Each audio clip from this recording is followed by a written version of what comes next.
বাজার থেকে জ্যান্ত তেলাপিয়া মাছ এনেছি, এই দেখুন এখনো বেঁচে রয়েছে কিরকম।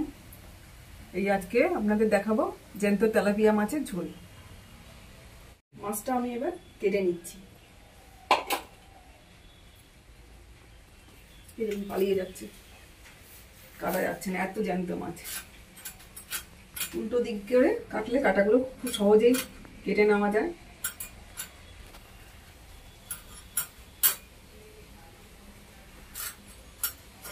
জ্যান্ত যে কোনো মাছের ঝোল খেতে ভালো লাগে, তেলাপিয়া মাছের ঝোলটা আরো বেশি ভালো লাগে।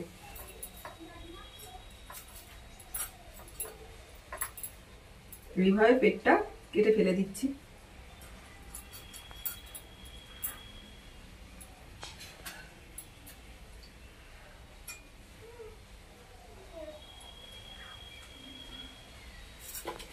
এভাবে এক এক করে মাছগুলো কেটে নেব।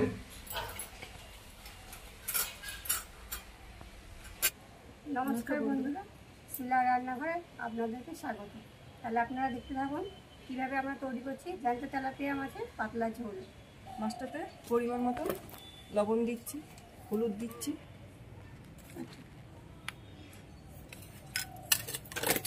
লবণ হলুদ মাখিয়ে রেখে দেবো যাতে মাছের মধ্যে নুনটা ঢোকে।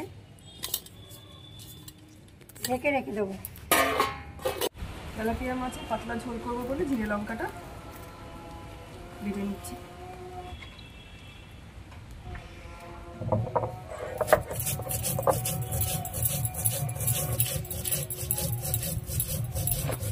আলুটা আমি কেটে নেব।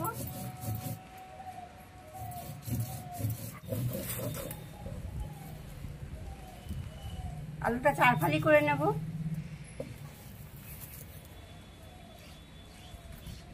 লম্বা লম্বা করে কেটে নিয়েছি 4 ফালি। ইউটিউব থেকে যারা আমাদের রান্নাগুলো দেখছেন, আমাদের ইউটিউব চ্যানেল শিলার রান্নাঘর চ্যানেলটিকে সাবস্ক্রাইব করে পাশে থাকবেন। মশলাটা একদম মিহি করে বেটে নিচ্ছি। আমার জিরে লঙ্কাটা বাটা হয়ে গেছে, এবার তুলে নেব। এই শিলটা বহু পুরনো শিল, আমার বোনের ঠাকুমা শাশুড়ি, আমাদের খুব উপকারে লেগেছে, আমাদের রান্নাঘরের কাজে লাগে।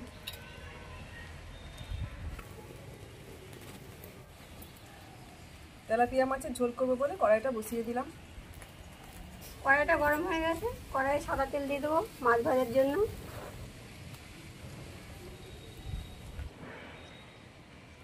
তেলটা গরম হয়ে গেছে, হলুদ লবণ মাখানো মাছটা ভেজে নেব।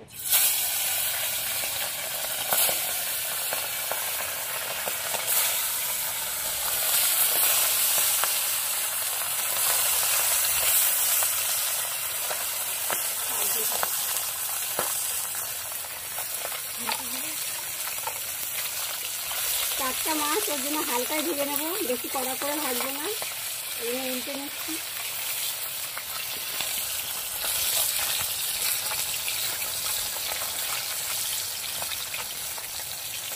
এইভাবে ভেজে নিয়েছি, বেশি লালও না বেশি সাদাও না, হালকা করে ভেজে নিয়েছি। এবার তুলে দেবো। মাছগুলো সব ভাজা হয়ে গেছে, এবার তুলে দেবো।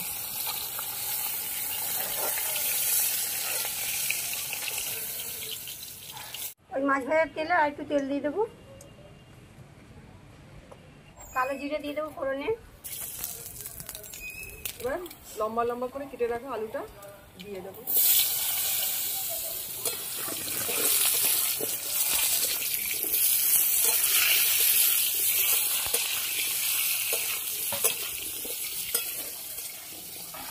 আলুটা একটু হালকা করে ভেজে নিতে হবে।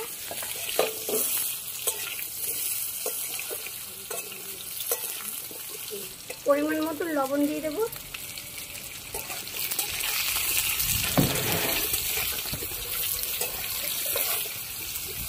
আলুটা হালকা করে ভাজা হয়ে গেছে, এবার হলুদ গুঁড়ো দিয়ে দেবো।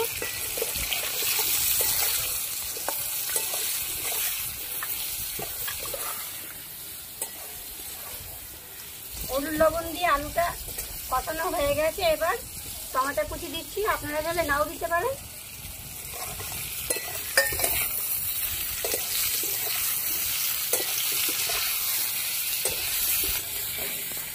টমেটোটা দিয়ে দিলে সব তরকারিতে একটু স্বাদ ভালো হয়, যা থাকবে না সে দেবে না, আমাদের রয়েছে আমরা দিলাম।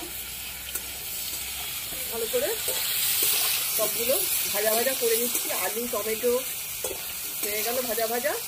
এবার বেটে রাখা জিরে লঙ্কাটা দিয়ে দিচ্ছি। জ্যান্ত মাছের ঝোল পাতলা ভাগ করে এইভাবে রান্না করুন, খুব ভালো লাগে। বাটি দিয়ে অল্প সামান্য জল দিয়ে দিচ্ছি।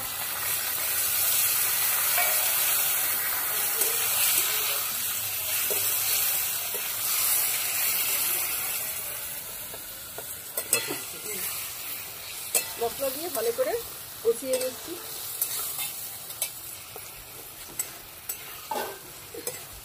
কম আছে, এবার একটু নরম করার জন্য ঢাকা দিয়ে দিচ্ছি।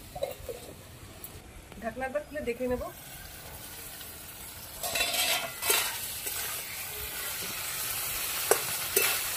টমেটোটাও নরম হয়ে গেছে, আলুটাও অনেকটা নরম হয়ে গেছে, মশলা কষানো হয়ে গেছে। এবার পরিমাণ মতো জল দিয়ে দেবো।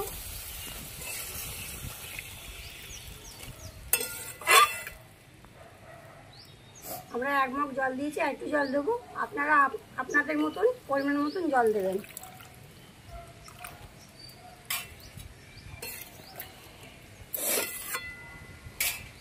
এবার ঢাকা দিয়ে ঝোলটাকে ফুটতে দেবো। ঢাকনাটা খুলে দেখে নেব।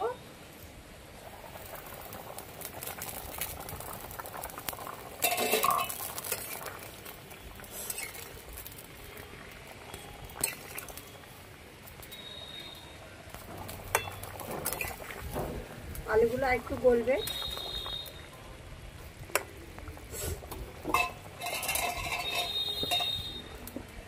আর একবার ঢাকা দিয়ে দেবো। ঢাকনাটা খুলে দেখে নেব।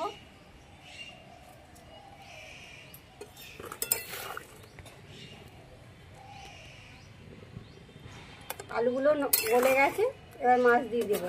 ভিজে রাখা তেলাপিয়া মাছটা এবার দিয়ে দেবো। আমাদের রেসিপিটা দেখে এইভাবে তেলাপিয়া মাছের বা যে কোনো জ্যান্ত মাছের ঝোল করুন, খেতে খুব ভালো লাগে।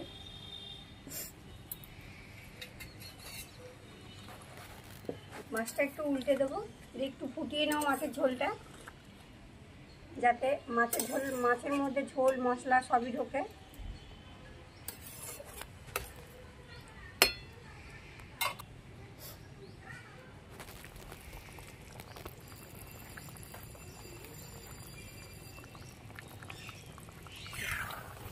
মাছের ঝোলটা দেখুন কালারটাও কত সুন্দর হয়েছে, আবার পাতলাও। এই পাতলা ঝোল খেতে খুবই ভালো লাগে। আপনারাও বাড়িতে বানিয়ে দেখুন, পাতলা ঝোল জিরে লঙ্কা বাটা দিয়ে খুবই ভালো লাগবে। আমাদের রেসিপিটা দেখে যদি আপনাদের ভালো লাগে, লাইক করবেন, কমেন্ট করে জানাবেন। আপনারা যেভাবে আমাদেরকে কমেন্ট করে জানাচ্ছেন আমাদের খুব ভালো লাগছে। মাছগুলো আগে তুলে নেব হাতায় করে। তেলাপিয়া মাছটা নরম হয় তো, পুরো ঢালতে গেলেই ভেঙে যাবে, ওই জন্য একটা একটা করে তুলে নিচ্ছি।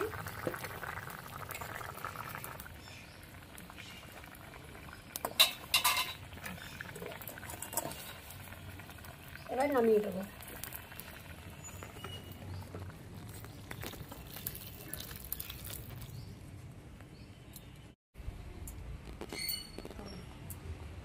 তৈরি হয়ে গেল আমাদের জ্যান্ত তেলাপিয়া মাছের পাতলা ঝোল। রেসিপিটা যদি আপনাদের ভালো লাগে আমাদের চ্যানেলটিকে সাবস্ক্রাইব করে আমাদের পাশে থাকবেন। ভালো থাকবেন, সুস্থ থাকবেন, আমাদের পাশে থাকবেন। ধন্যবাদ।